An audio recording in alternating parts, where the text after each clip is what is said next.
Selamat pagi anak-anak, kita bersyukur di tengah-tengah segala keterbatasan, kita masih diberi kesempatan untuk beribadah. Sebelum bersama-sama kita belajar firman Tuhan, mari kita berdoa. Bapa kami yang di surga, hati kami melimpah dengan ucapan syukur. Kami bersyukur di tengah-tengah segala keterbatasan yang ada. Pagi hari ini Engkau sekali lagi memberi kami kesempatan untuk boleh beribadah. Sebentar kami ingin belajar firman-Mu, berikan kami hati seorang murid yang terus-menerus mau diajar dan mau belajar. Kami juga mohon Roh-Mu yang kudus memberikan kami penerangan, pencerahan sehingga kami mengerti. Setelah mengerti, baik hamba-Mu yang menyampaikan maupun kami yang mendengarkan sama-sama dimampukan untuk melakukannya. Berfirmanlah Tuhan, kami siap untuk mendengar dan melakukan. Kami berdoa di dalam nama Tuhan Yesus Kristus. Amin. Firman Tuhan pada pagi hari ini diambil dari Roma 12 ayat yang kedua. Saya akan membacakan untuk kita semua. Roma 12 ayat yang kedua.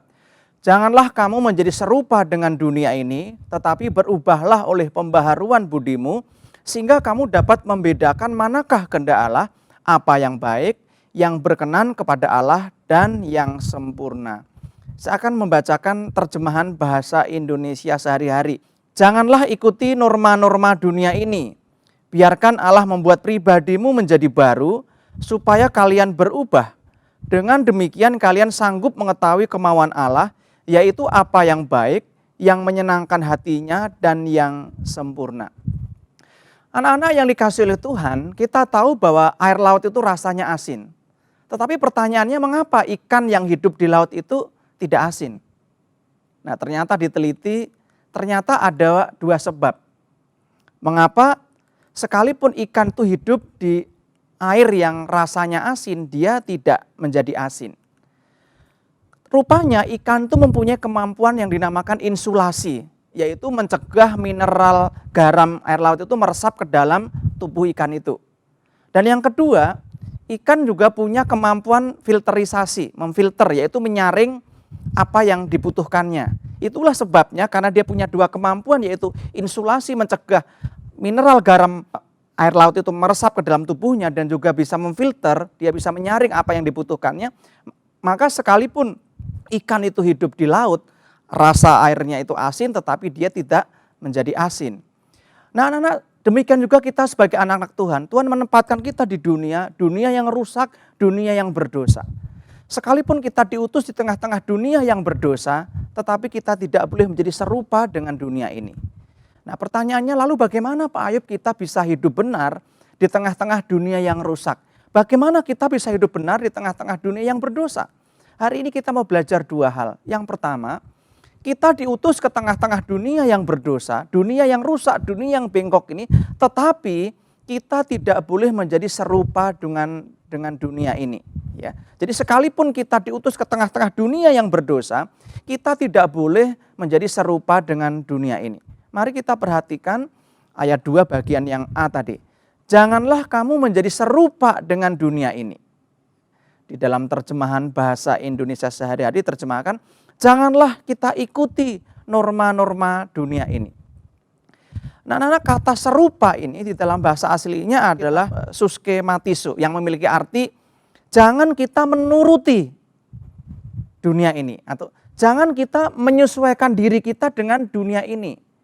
Atau juga bisa diterjemahkan, jangan kita itu, hidup kita terbentuk oleh dunia ini.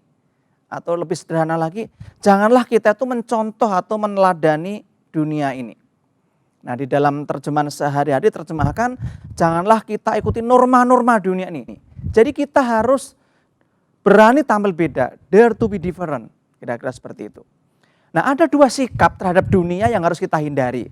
Yang pertama adalah imitasi. Jadi kita tidak boleh meniru dunia atau ikut-ikutan. Mungkin ada di antara kalian yang suka ikan salmon ya. Ikan salmon itu unik ya, selain dia unik, mahal dan enak, ikan salmon adalah ikan yang berani melawan arus. Ya, pada dasarnya kalau ada ikan salmon yang ngikut arus itu berarti ikannya mati. Ikan salmon adalah ikan yang berani melawan arus. Ya, dia tidak ikut-ikutan.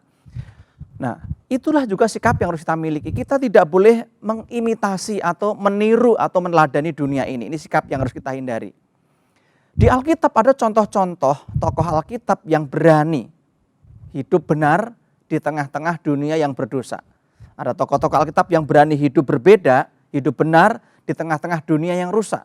Kita mulai dari Nuh, ya, di dalam Kejadian 5 ayat 6 dikatakan dunia sudah rusak, manusia jahat, manusia berdosa. Di sana dikatakan ketika dilihat Tuhan bahwa kejahatan manusia besar di bumi dan bahwa segala kecenderungan hatinya selalu membuahkan kejahatan semata-mata.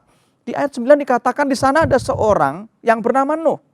Dikatakan di dalam Kejadian 5 ayat 9 dikatakan Nuh adalah seorang yang benar. Dia benar di tengah-tengah manusia yang jahat dan tidak bercela di antara orang-orang sezamannya. Dan Nuh itu kuncinya ini, dia hidup bergaul dengan Allah. Jadi kalau kita mau hidup benar di tengah dunia yang berdosa, maka kita harus hidup bergaul dengan Allah. Kita harus punya relasi dengan Allah. Contoh yang kedua adalah Daniel dan kawan-kawan SMA, Sadrah, Meshach, dan Abednego. Sebagai orang-orang buangan, identitas mereka sudah diganti. Bahkan mereka dilarang untuk beribadah kepada Allah mereka. Mereka diminta untuk menyembah Nebukadnezar. Nah, semua orang di kerajaan Babel itu diwajibkan untuk sujud menyembah patung Nebukadnezar. Nah, jika tidak mau maka resikonya adalah kematian. Akhirnya Sadrah, Meshach, dan Abednego dilemparkan ke dalam perapian yang menyala-nyala.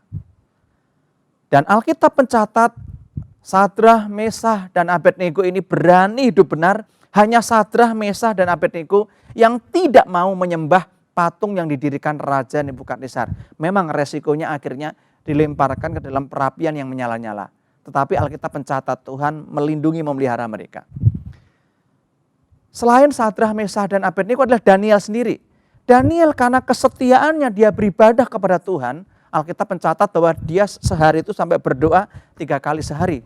Padahal pada waktu itu Daniel ada seorang yang sibuk, dia adalah pejabat pemerintah. Dia adalah sekelas Perdana Menteri. Dia orang penting di Babel. Tetapi dia tetap setia beribadah kepada Tuhan. Dan karena kesetiaannya menyembah Allah, dia kesetiaannya hidup benar di tengah dunia yang rusak, yang berdosa itu. Kita tahu Daniel akhirnya dilemparkan ke gua singa. Tetapi Tuhan pun tetap melihara Daniel.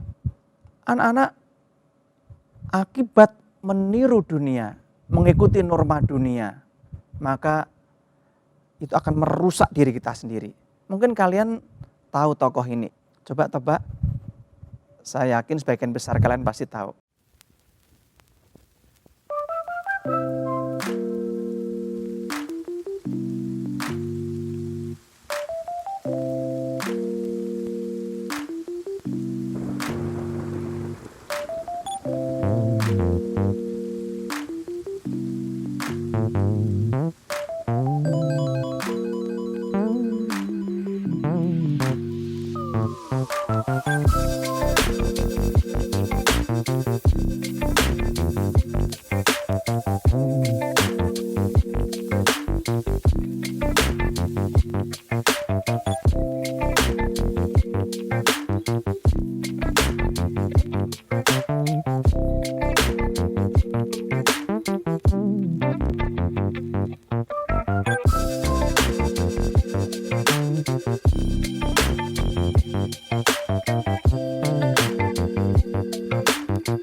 Nah, anak-anak betul dia adalah McCulkin yang biasa main film Home Alone ya. Di film itu digambarkan menjadi anak yang cerdas, yang banyak ide. Tetapi mari kita lihat hari ini apa yang terjadi. Ya karena dia meniru dunia ini, mengikuti norma dunia ini, dia jatuh di dalam narkoba. Dan kalau dulu imut, sekarang wajahnya kita bisa lihat tadi amit-amit ya. Nah itulah akibat kalau kita mengikuti norma dunia ini. Ya tidak punya prinsip, kita ikut-ikutan dunia ini. Nah, Itu sikap yang pertama. Kita tidak boleh mengimitasi, meniru dunia. Dunia lakukan apa, kita ikutin. Ya. Sebagai anak-anak Tuhan kita harus punya prinsip. Ya, prinsip kita adalah firman Tuhan. Kita tidak boleh mengimitasi apa yang dunia lakukan. Tidak semua memang baik, tidak semua juga jelek. Oleh karena itu kita juga harus bisa memfilter seperti ikan tadi, menyaring mana yang bisa kita ikuti, mana yang tidak. Maka kita harus punya juga filter. Ya. Nah, sikap yang kedua yang harus kita hindari adalah isolasi, yaitu menjauhi dunia. Kita tidak bisa menjauhi dunia, bahkan Tuhan Yesus sendiri di dalam Yohanes 17 ayat 15 mengatakan, aku tidak meminta supaya engkau mengambil mereka, yaitu murid-murid termasuk kita, dari dunia. Tetapi supaya engkau melindungi mereka dari dunia yang jahat. Kita diutus ke dalam dunia, kita tidak boleh mengisolasi diri kita menjauhi dunia. Justru kita diutus ke dalam dunia supaya kita menjadi garam dan terang bagi dunia. Ya. Garam tidak boleh kehilangan keasinannya. Maka kalau garam itu kehilangan keasinannya, dia nggak lagi berguna, dikatakan hanya diinjak-injak orang. Justru kehadiran kita di tengah dunia ini harus memberi rasa. Ya, kehadiran kita itu harus dirindukan, memberi rasa yang enak bagi dunia ini, bukan sebaliknya. Memberi terang artinya dunia ini gelap, penuh dengan dosa. Kehadiran kita harus membawa terang, yaitu terang sesungguhnya itu adalah Tuhan Yesus sendiri. Nah, anak-anak Tuhan menghendaki agar kita dapat mencegah pengaruh buruk dari dunia yang meresap ke dalam diri kita. Dan kita harus dapat menyaringnya, ya, memfilter mana yang baik, mana yang tidak baik. Nah, itu bicara tentang bagaimana kita mengerti kehendak Tuhan. Martin Luther berkata, kita tidak bisa menghalangi burung terbang di atas kepala kita. Ketika kita hidup di dunia ini ada begitu banyak godaan. Tetapi kata Martin Luther, kita bisa mencegah atau mengusir burung itu ketika dia mau bersarang di atas kepala kita. Kita bisa mengusir, kita bisa mencegah. Artinya apa? Godaan ada sekeliling kita. Tetapi kita punya kesempatan untuk menghindar, untuk mencegah, untuk tidak membiarkan pengaruh-pengaruh dunia itu merusak otak dan pikiran kita, mempengaruhi hidup kita. Alkitab juga mengatakan pergaulan yang buruk bukan hanya mempengaruhi tetapi bahkan merusak kebiasaan yang baik. Anak-anak, coba kalian tebak ini siapa? Ini adalah Tim Tebow. Tim Tebow itu adalah pemain baseball dari Amerika. Nah, Tim Tebow punya pacar namanya Olivia Culpo. Olivia Culpo ini adalah mantan Miss Universe tahun 2012. Cantik gak? Ya, pasti kalau jujur pasti cantik ya, lihat ya. Coba yang cewek, Tebow-nya ganteng gak? Ganteng. Ya, kalau enggak berarti enggak jujur. Tolak ajakan bercinta bintang National Football League dan kemudian diputus pacar seksinya. Culpo ini kabarnya memilih berpisah atau putus dengan Tebow karena pria 28 tahun ini menolak ajakan bercinta atau melakukan hubungan suami istri sebelum menikah. Nah, mereka berdua kabarnya sudah berpacaran beberapa bulan dan menurut New York Daily News selama berpacaran itu Tebow ini selalu menolak ajakan Culpo untuk melakukan tindakan yang berdosa tadi ya, melakukan hubungan suami istri sebelum nikah. Kecantikan dan keseksian Culpo tidak membuat Tebow itu akhirnya mau tergoda untuk melakukan dosa. Dia tetap punya prinsip, dia tetap memegang teguh untuk hidup kudus ya, sampai selama-lamanya. Bahkan sebelum nikah dia tidak melakukan tindakan itu. Nah, keputusan Tebow untuk tetap hidup kudus, untuk tetap perjaka hingga menikah itu enggak bisa diterima oleh Culpo. Culpo ini kesal karena ajakannya untuk melakukan hubungan suami istri atau melakukan dosa itu selalu ditolak oleh Tebow. Dan Tebow merupakan seorang anak Tuhan yang taat. Selama ini Tebow dikenal dengan kebiasaannya berdoa sebelum bertanding. Nah, Culpo salah. Dia berpikir bahwa dia bisa membuat Tebow ini berubah pikiran, melanggar janji, komitmen untuk tetap hidup kudus atau tetap perjaka hingga menikah. Nah, ini kejadiannya adalah di Amerika, di mana hal seperti itu dianggap sudah biasa. Tetapi di tengah-tengah dunia yang berdosa, di tengah-tengah negara yang begitu bebas, tetap ada seorang anak Tuhan yang bernama Tim Tebow yang tetap berjuang untuk hidup kudus. Ya. Nah, ini tidak mudah. Nah, kita harusnya juga menjadi anak-anak muda di zaman ini. Sekalipun kita hidup di tengah-tengah dunia yang berdosa, kita harus punya prinsip. Kita punya komitmen tidak mau ikut-ikutan dunia. Tetap jaga hidup kudus, menjaga perkataan kita, menjaga ucapan perilaku kita. Jangan ikutin norma dunia ini, jangan ikutin pengaruh jahat dari dunia ini. Kita harus punya prinsip. Ya, kita harus hidup berbeda, hidup benar di tengah-tengah dunia yang berdosa. Karena Tuhan mengutus kita di tengah-tengah dunia yang berdosa untuk menjadi garam dan terang bagi dunia ini.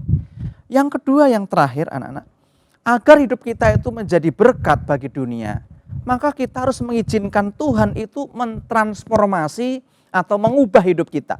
Mari kita perhatikan bagian yang berikutnya. Tadi Roma 12 bagian yang kedua.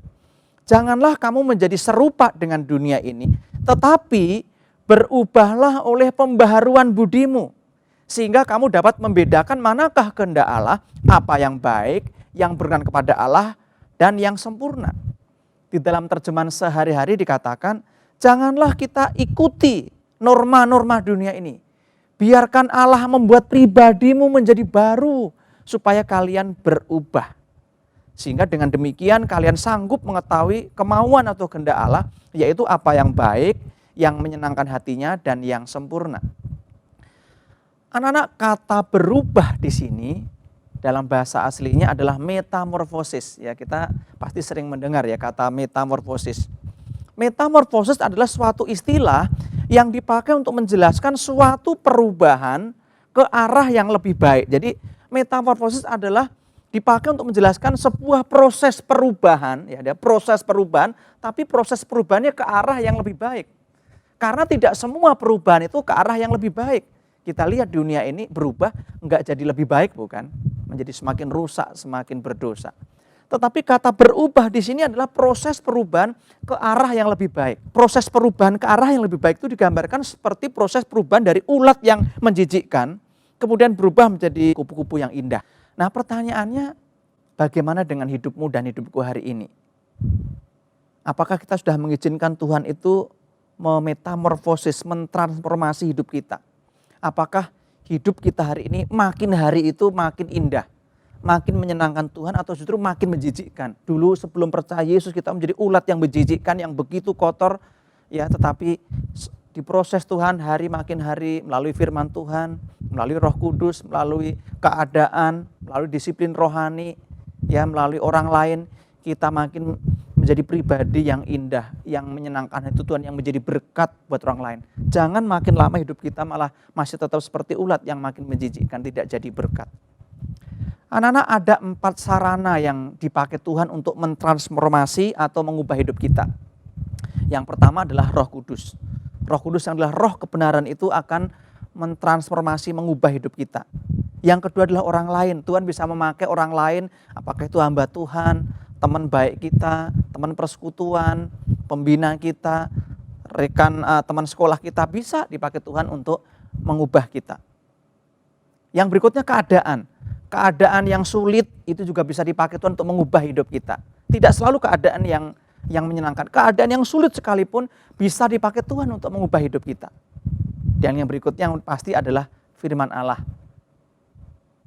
Itu dipakai Tuhan mengubah hidup kita. Itulah kenapa setiap minggu kita ada ibadah. Ya, di sekolah kita. Tiap pagi kita ada renungan pagi. Karena kita tahu firman Tuhan yang kita dengar itu sanggup memperbaiki kelakuan kita. Sanggup mengubah, mentransformasi hidup kita. Nah, anak-anak, melalui orang lain dan keadaan yang sulit itu, termasuk keadaan yang sulit, keadaan yang senang juga bisa dipakai Tuhan, segala keadaan. Melalui orang lain dan keadaan, Tuhan itu mengubah kita dari luar ke dalam. Ya. Melalui orang lain, ya mungkin orang lain yang menyebalkan, yang membuat kita kadang-kadang harus belajar sabar, itu bisa dipakai Tuhan untuk mengubah kita. Keadaan yang sulit membuat kita terus bergantung dengan Tuhan. Jadi melalui orang lain dan keadaan yang sulit sekalipun bisa dipakai Tuhan untuk mengubah kita dari luar ke dalam. Sedangkan melalui pekerjaan Roh Kudus yang tinggal di dalam hati kita dan firman yang kita dengar yang tinggal di dalam hati kita, itu mengubah kita dari dalam keluar, inside out. Jadi kita bersyukur Tuhan menyediakan begitu banyak sarana untuk mentransformasi, mengubah hidup kita. Setiap hari Tuhan memakai firman Tuhan untuk mengubah hidup kita. Tuhan mengizinkan keadaan-keadaan yang sulit termasuk corona. Itu bisa dipakai Tuhan untuk mengubah hidup kita. Mengubah pola hidup kita, mengubah supaya kita enggak egois, kita menjadi pribadi yang saling memperhatikan orang lain. Keadaan yang sulit bisa dipakai Tuhan untuk mentransformasi, mengubah hidup kita. Orang lain yang menyebalkan bisa dipakai Tuhan untuk mengubah kita. Kita bersyukur Tuhan memberikan begitu banyak sarana. Bahkan Roh Kudus yang tinggal di dalam hati kita pada waktu kita percaya, itu juga dipakai Tuhan untuk mengubah hidup kita. Kita bersyukur Tuhan memakai Roh Kudus, Tuhan memakai firman Allah, orang lain, keadaan untuk mengubah kita. Dari luar ke dalam maupun dari dalam keluar. Alkitab tadi saya katakan juga dipakai Tuhan untuk mentransformasi atau mengubah hidup kita. Di LMUD mengatakan, Alkitab diberikan tidak untuk hanya menambah pengetahuan atau informasi kita.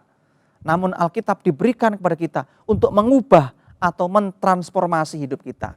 Oleh karena itu baca Alkitab tiap hari. Maknailah renungan pagi itu dengan baik.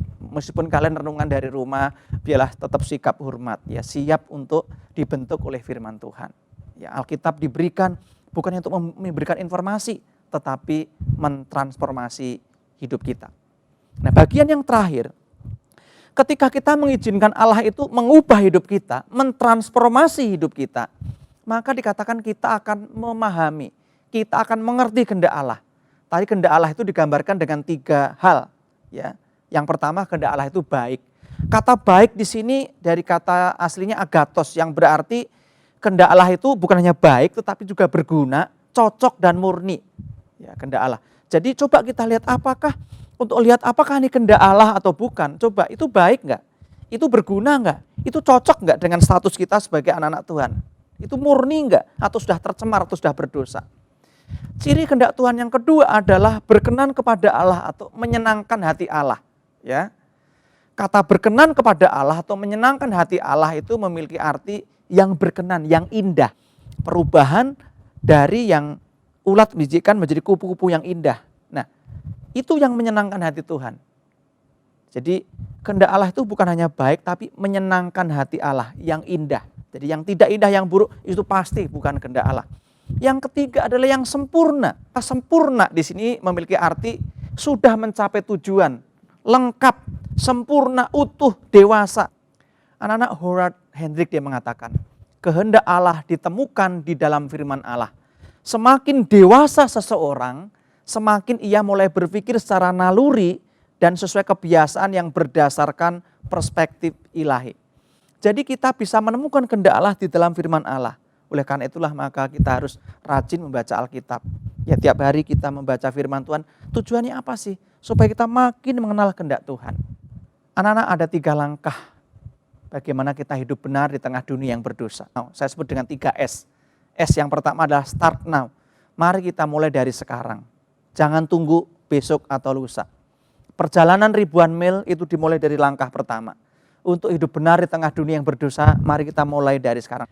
S yang kedua adalah start small, mulai dari hal kecil. Ya, mulai dari bagaimana kita menjaga perkataan kita menjaga hidup kudus, kemudian punya disiplin rohani yang baik. Ya, mulai dari hal kecil. Dan yang terakhir adalah mulai dari diri sendiri. Jangan nuntut orang lain, tapi mulailah dari diri kita sendiri. Ingat, start now, mulai dari sekarang. Start small, mulai dari hal kecil.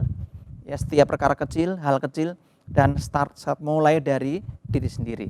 Mari kita berjuang untuk hidup benar di tengah-tengah dunia yang berdosa. Amin. Mari kita berdoa. Bapa kami yang di surga, terima kasih. Tidak mudah kami hidup benar di tengah-tengah dunia yang berdosa.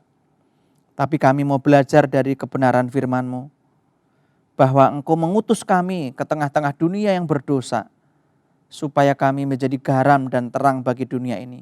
Kami tidak boleh serupa atau meneladani dunia. Kami harus punya prinsip sebagai anak-anak Tuhan, untuk tetap hidup kudus di dalam perkataan, tingkah laku maupun perbuatan kami. Terima kasih Tuhan, kami juga mau mengizinkan Engkau untuk terus mentransformasi, mengubah hidup kami, sehingga hidup kami makin indah di hadapan manusia, terlebih lagi di hadapan Tuhan. Sehingga makin hari kami makin mengenal kehendak Allah yaitu apa yang baik, yang cocok, yang benar itu. Kehendak Allah yang sempurna, kehendak Allah yang indah, yang menyenangkan hati Tuhan. Dan biarlah itu Tuhan kami mulai dari sekarang, mulai dari hal-hal kecil, dan kami mulai dari diri kami sendiri. Terima kasih Tuhan, dengar doa kami. Kami berdoa di dalam nama Tuhan Yesus Kristus. Amin.